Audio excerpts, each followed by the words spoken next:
अरे दोस्तों, अध्यात्म निकेतन चैनल की तरफ से आपका स्वागत है। प्रणाम।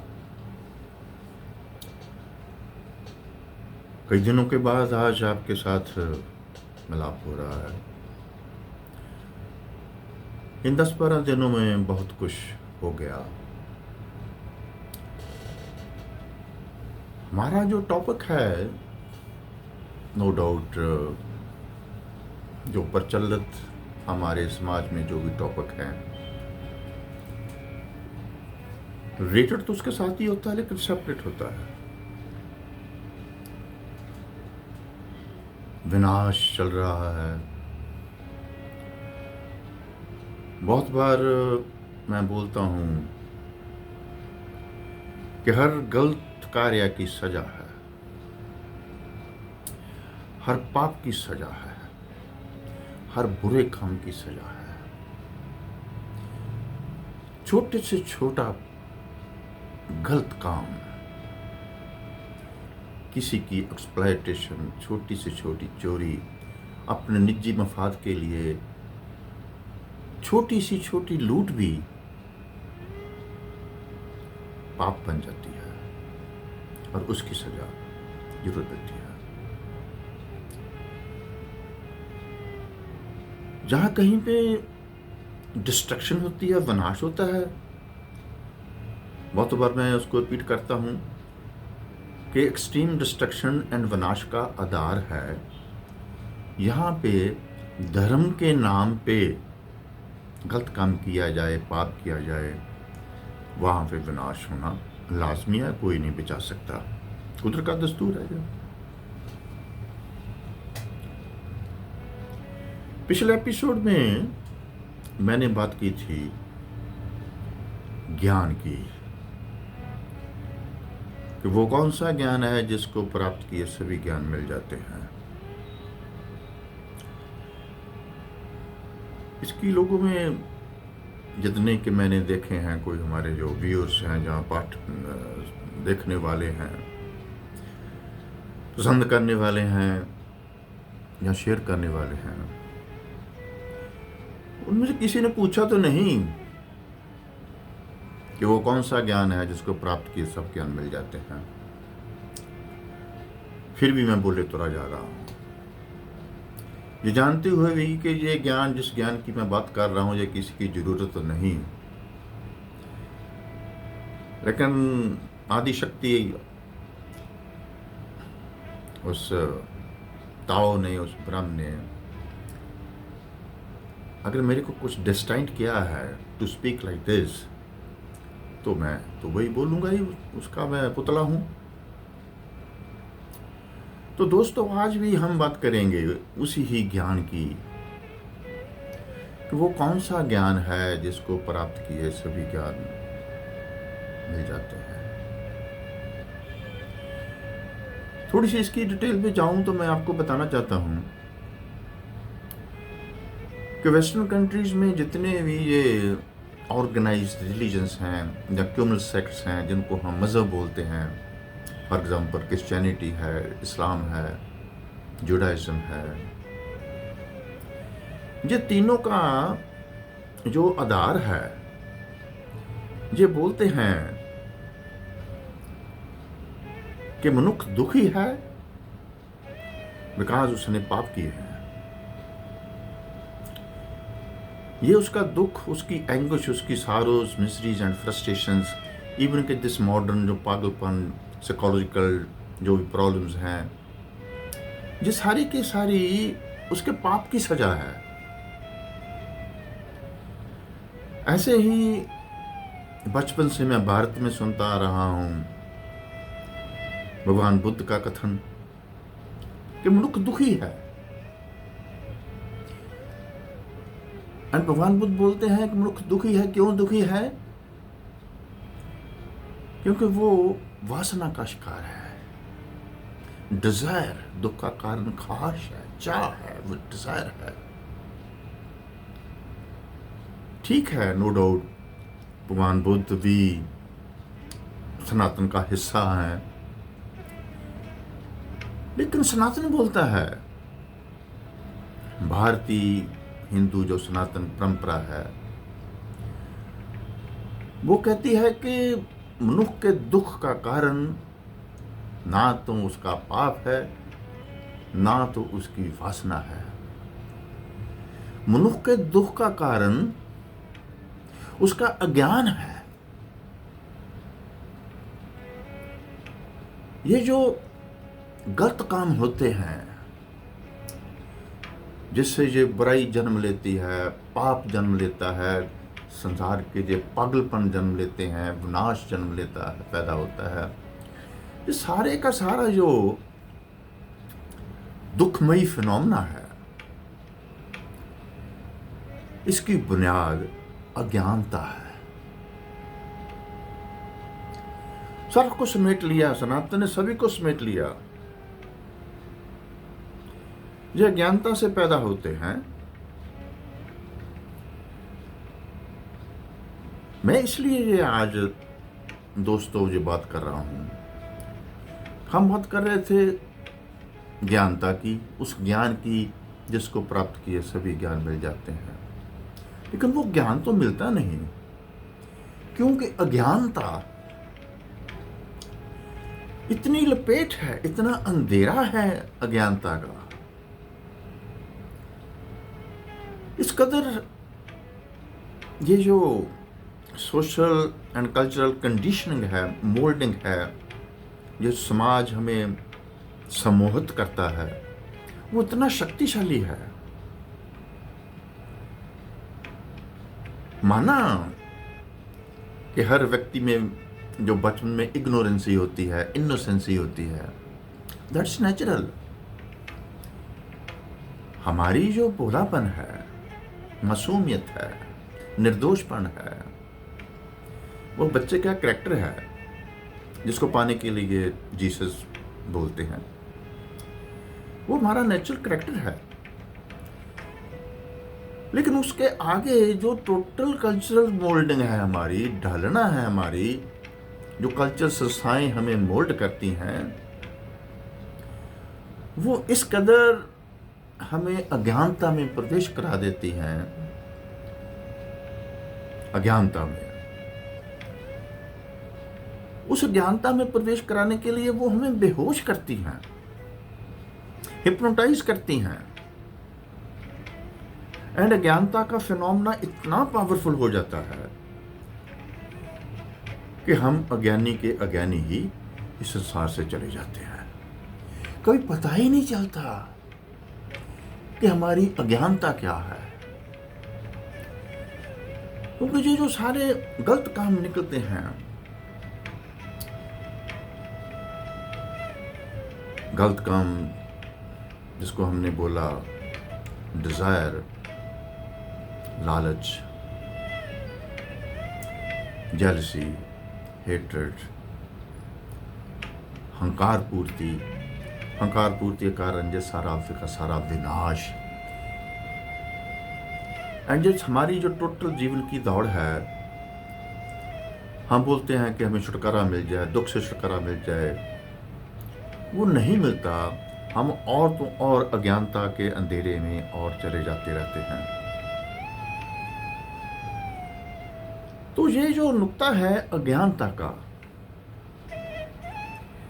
पहले मनुष्य ये तो समझे कि मैं अज्ञानता का शिकार हूं। पिछले 200-300 साल में एक और प्रॉब्लम आ गई। दोस्तों, कई बार तो मैं ये जो भारत की सनातन की विरासत है, ये देखकर बहुत अचंभित हो जाता हूं। ये कैसा विचित्र वर्तारा रहा है भारत में कि भारत ने इतनी खोज की, पदार्थ पे इतनी खोज की, ऑब्जेक्ट वर्ल्ड पे इतनी खोज की, उसके साथ कॉन्शियसनेस पे इतनी खोज की कि हैरानी होती है कि हम जो मॉडर्न, जिसको हम मॉडर्न युग बोलते हैं, इसकी रिसर्च भारत की पुरानी रिसर्च के मुकाबले कुछ भी नहीं। अणवाबाल जो भारत की जितनी खोज थी, उसकी खूबसूरती क्या है कि उन्होंने इसको कलम बंद नहीं किया। मैं ये बात क्यों कर रहा हूं? इतनी इंपॉर्टेंट खोज को भारत ने लाखों सालों तक नहीं लिखा। ये तो 2-3 हज़ार साल से पहले से ही ये वेस्टर्न वर्ल्ड बोलता है। हमने जब अल्फ़ाबेट लिया था, जो ये लिखना शुरू हुआ, भारत लिखने के हक में ही नहीं था। क्या बात हो गई? ये जो जब से ये स्क्रिप्चर्स आए हैं, रिटन स्क्रिप्चर्स आए हैं, ग्रामर आई है, का खा गा ABC, जब से ये लैंग्वेज को लिखने की बातचीत चली है, उसने एक बहुत डेंजरस फिनोमेना खड़ा कर दिया। वो क्या है कि जो इन ग्रंथों से, इवन के जो 19वीं सदी में का जो लिटरेचर है, जो उन बुक्स से, उस लिटरेचर से जो हम पढ़ते हैं, जो हम अडॉप्ट करते हैं,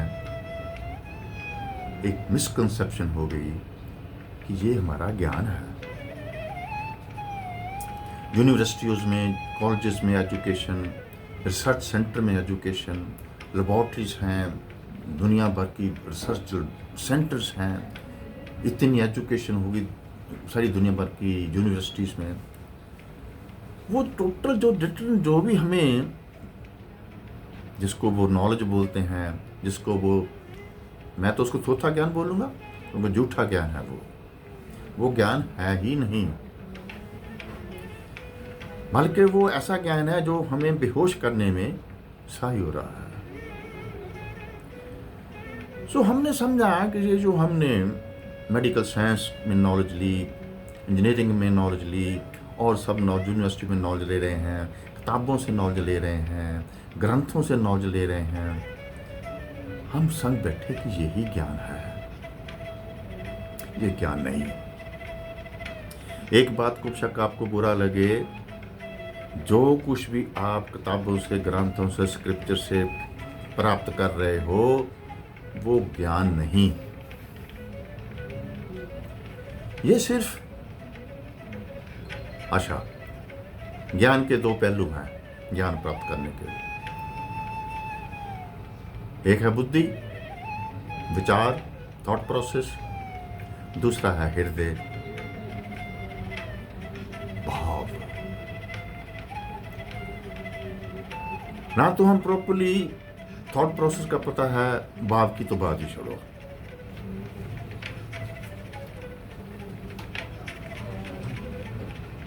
भारत ने किसको ज्ञान बोला? भारत ने उसको ज्ञान बोला कि जब ये विचार का, बुद्धि का और हृदय का, विचार का और भाव का संतुलन हो जाएगा, तो आपको एक ज्ञान प्राप्त होगा।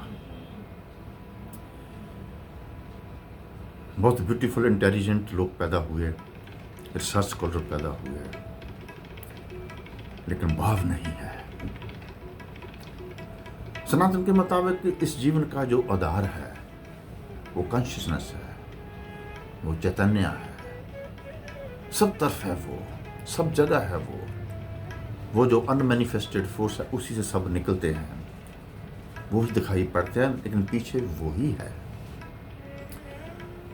उस फोर्स की एक खूबसूरती है,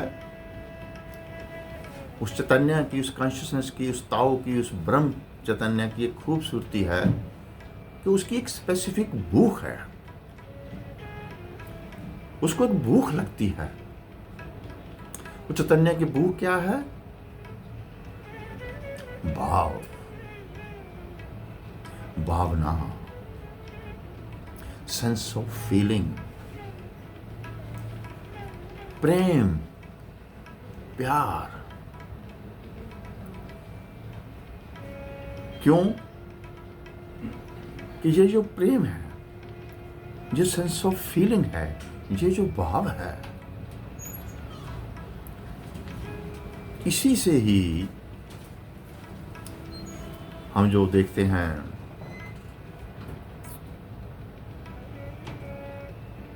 क्या बोला, चैतन्य की भूख, परमात्मा की भूख, आत्मा की भूख अगर कोई है तो ये भाव है, सेंस ऑफ फीलिंग है, लव की भाव। ये जो सेंस ऑफ फीलिंग है, इस modern objectively materially confined culture में अगर सबसे बड़ी चोट कहीं पहुंची है तो इस भाव पे पहुंची है। भाव की क्यों इतनी ज्यादा इंपॉर्टेंस है? क्योंकि जहां भाव होगा वहां प्रेम होगा। जहां भाव एंड प्रेम की प्रेजेंस होगी वहां भक्ति होगी। जो भक्ति प्रेम को हमने ये सर्वश्रेष्ठ जिसको बोला है कि भक्ति प्रेम, प्रेम भक्ति सर्वश्रेष्ठ है। अरे दोस्तों, इसको अच्छी तरह ध्यान से समझना, सुनना, समझना और इसका एनालाइज करना। विचार तो हमने पैदा कर लिया अपने लिटरेचर से, अपने प्रोफेशन से, अपनी यूनिवर्सिटी से, मॉडर्न एजुकेशन सिस्टम से हम बहुत विचारवान हो गए।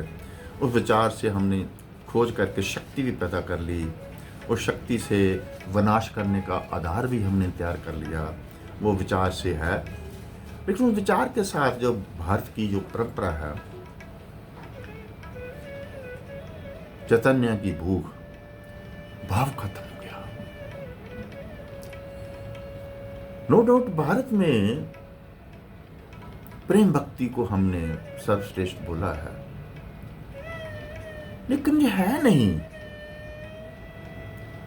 जिसको हम बोलते हैं कि मंदिरों में या गुरुद्वारों में हम मत्था टेक रहे हैं, पूजा कर रहे हैं, अर्चना कर रहे हैं, तिलक लगा रहे हैं, धूप बत्ती बार रहे हैं, कीर्तन कर रहे हैं, घंटी खड़का रहे हैं, ताली बजा रहे हैं, डांस कर रहे हैं, हर प्रकार की डिवोशन को हम अडॉप्ट करके सब कुछ कर रहे हैं।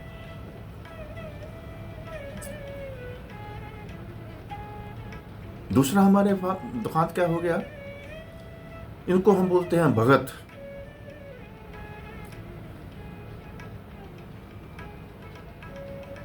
ये जो सब कुछ करते हैं ना प्रेम भक्ति वाले को, हमने एक मॉडर्न लव टर्म दे दी, भगत। अरे भाई, वो भगत वो तो नहीं है भगत। क्यों? अच्छा, एक और वक्री प्रकार की परंपरा चल पड़ी, जिसके पास जो लोग बहुत इंटेलिजेंट नहीं हैं एंड इंटेलेक्ट पद्धति पे विचार नहीं है, जिन लोगों के पास, वो बोलते हैं जी हम तो भगत हैं। वो विचार छोड़कर भक्त कैसे बन जाओगे? ऐसे ही ये जो जिनके पास विचार है, इंटेलेक्ट है, वो बोलते हैं कि हमारा मार्ग तो ज्ञान है, हम तो ज्ञान प्राप्त करेंगे। अरे भी आप भी अधूरे रह गए। ज्ञान कैसे? चलो मान लिया किताबों से, बुक्स से, ग्रंथों से, स्क्रिप्चर से कुछ रटन कर लिया, कुछ समझ आई या ना आई, याद कर लिया, तोता रट हो गई, समझा कि मेरे को बहुत ज्ञान हो गया। लेकिन उनका ज्ञान भी कुछ नहीं देगा अगर दूसरा पहलू जो है भाव का, फीलिंग का, अगर उनके पास नहीं है। दोस्तों, बहुत लंबा चौड़ा ये चैप्टर है। ये जो विचार एंड भाव, ये कहीं बाहर नहीं, ये हर मनुष्य के भीतर है, उसके साथ है।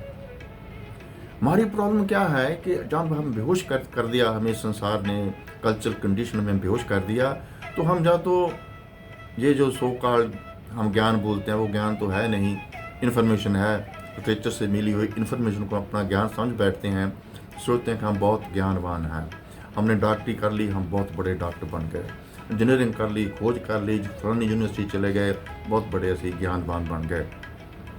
लेकिन ये मिसकंसेप्शन है, ये अधूरे हैं क्योंकि उनके पास भाव नहीं है।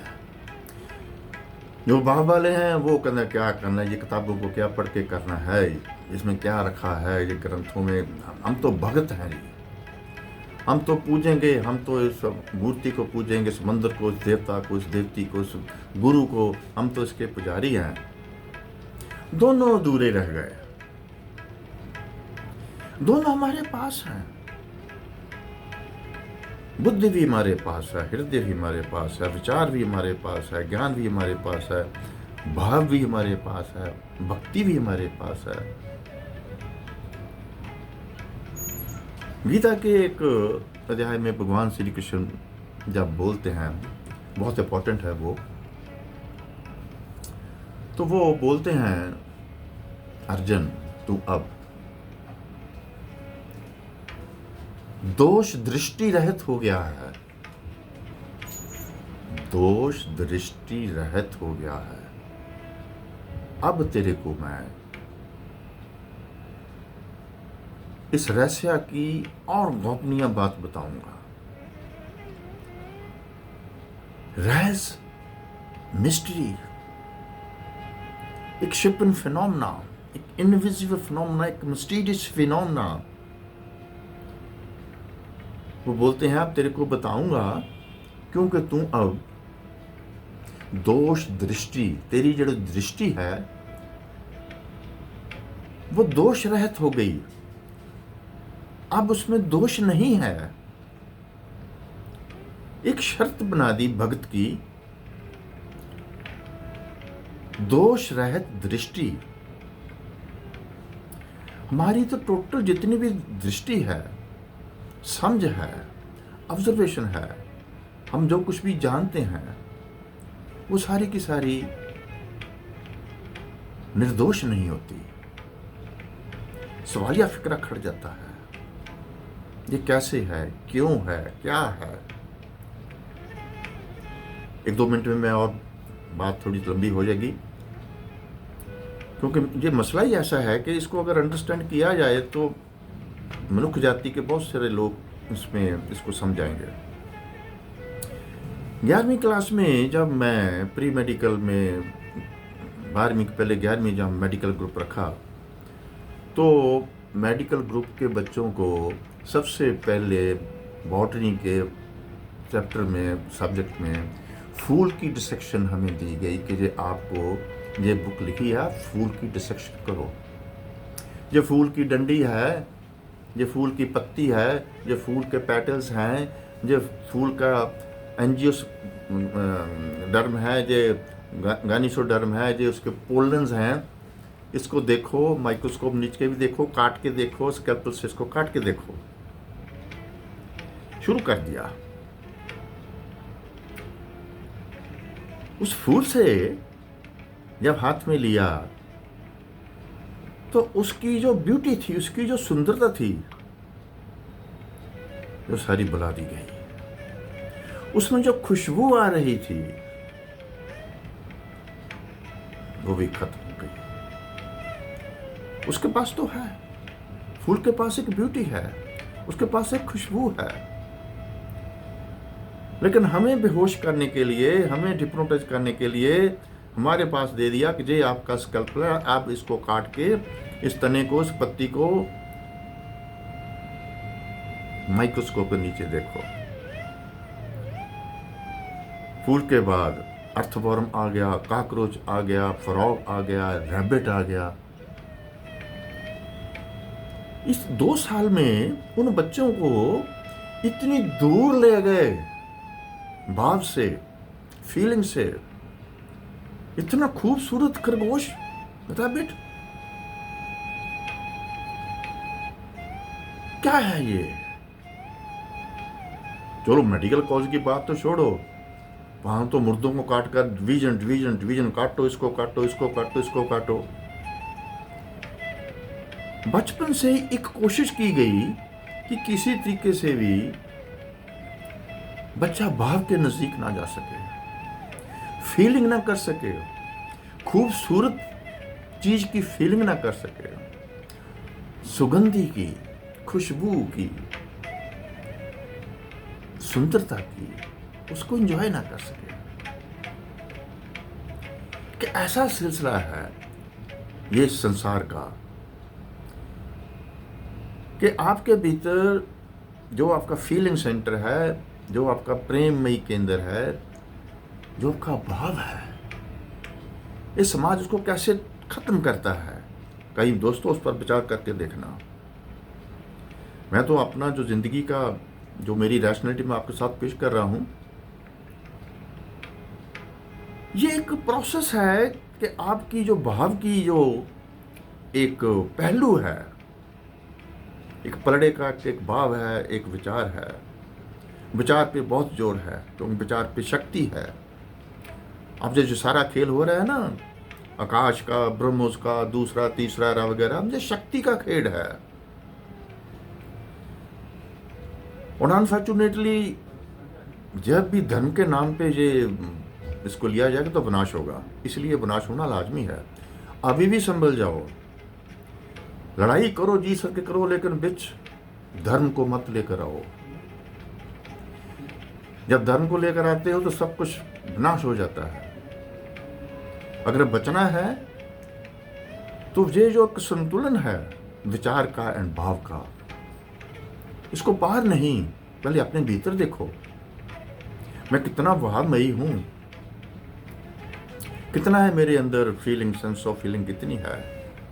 आपकी भक्ति का, आपके भक्त होने का जो बेसिक क्राइटेरिया है वो भाव है। आपके ज्ञानमयी होने का, ज्ञान योग में प्रवेश करने का जो आपके पास जो कुछ भी है वो आपका बुद्धि है। सो ये जो दोनों हैं, फिर कभी लेंगे, मन है इनके बीच में। मन is a mixture of this विचार एंड भाव। वो जो मिक्सचर है उसकी जब हम परतें फरोलेंगे तो पता चलेगा कि ये जो जीवन में अंधेरा है, जिसको सनातन कृष्ण पक्ष बोलता है, वो हमारे भीतर कहाँ है। ये जो जीवन में रोशनी है, पूर्णमासी का प्रकाश है, जिसको सनातन शुक्ल पक्ष बोलता है, वो कहाँ है। शुक्ल पक्ष और कृष्ण पक्ष का आपस में रिलेशन कहाँ है। वो केंद्र, मूलाधार दोनों के सेंटर में पड़ा है, वो कहाँ है। जो दोनों के बीच जो नीचे वाला है उसको हम अनकॉन्शियस माइंड बोल देते हैं, ऊपर वालों को हम सुपर कॉन्शियस माइंड बोल देते हैं। लेकिन जो जीवन चलता है इन दोनों का जो केंद्र है, दैट इज कॉन्शियस माइंड, जो उससे चलता है। ये बाहर कहीं नहीं, ये हमारे भीतर ही है। भीतर ही हमारा सब तो बड़ा खजाना है। तो मैं आपसे कहूँगा, वो कौन सा ज्ञान है जिसको प्राप्त किए सभी ज्ञान मिल जाते हैं। डेफिनेटली ये जो ज्ञान है बुद्धि के तल पर, हमारी जो सारी की सारी मटेरियल वर्ल्ड पर की जो खोज है, वो तो ज्ञान नहीं। वो ज्ञान तब प्राप्त होगा जब मैंने एक बार बोला था कि आप शुद्ध हृदय शुद्ध बुद्धि के मालिक होंगे।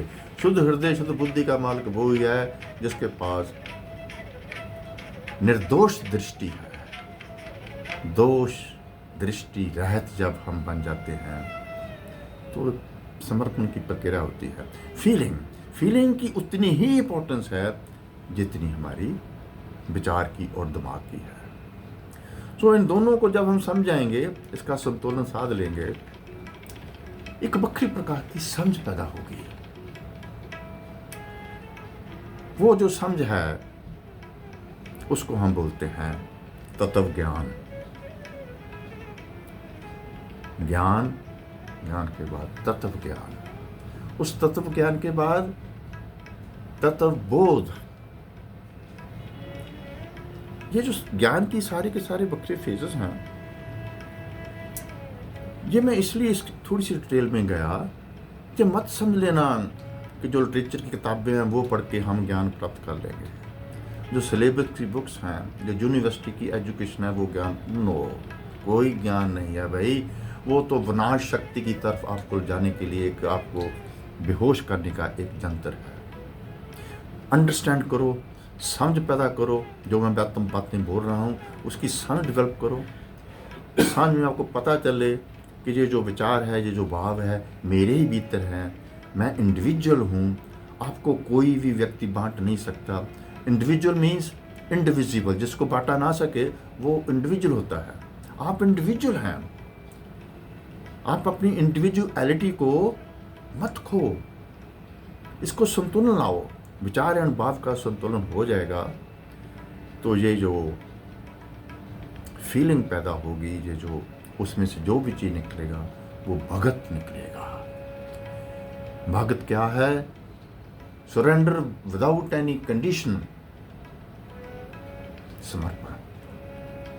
सो भारत की ये जो बहुत लंबे चैप्टर हैं, तो वैसे तो मैं आपको बात बता दूं, जो 20-25 मिनट का हम जब बनाते हैं, लोग इसको सुनने में भी थोड़ा सा दिक्कत महसूस करते हैं। क्यों?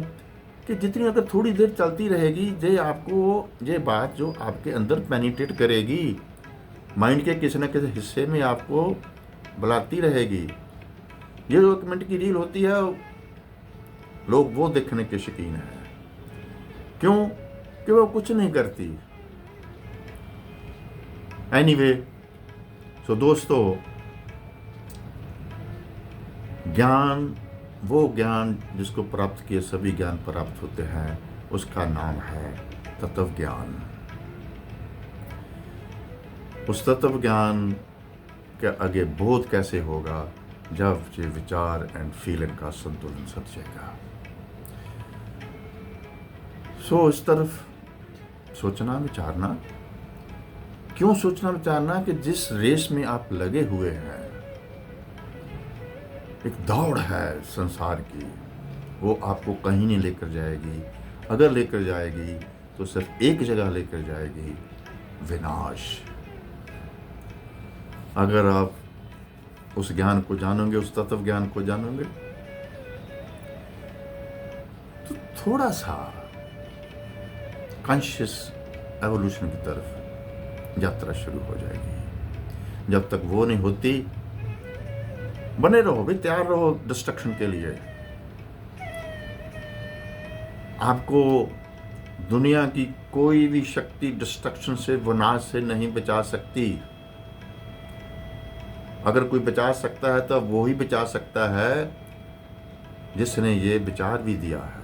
किसने विचार दिया है उसको जानने की कोशिश करोगे तो आपको जो मेरी बातें थोड़ी सी समझ आनी शुरू हो जाएगी। आज इतना ही। इसको सोचना, विचारना और अपने दोस्तों के साथ डिस्कशन करना। ये क्या बोल गया आगे डॉक्टर दुसान? आज जितना ही। आप सबके भीतर उस वह प्रकाशमान ज्योत को डॉक्टर दुसान का प्रणाम।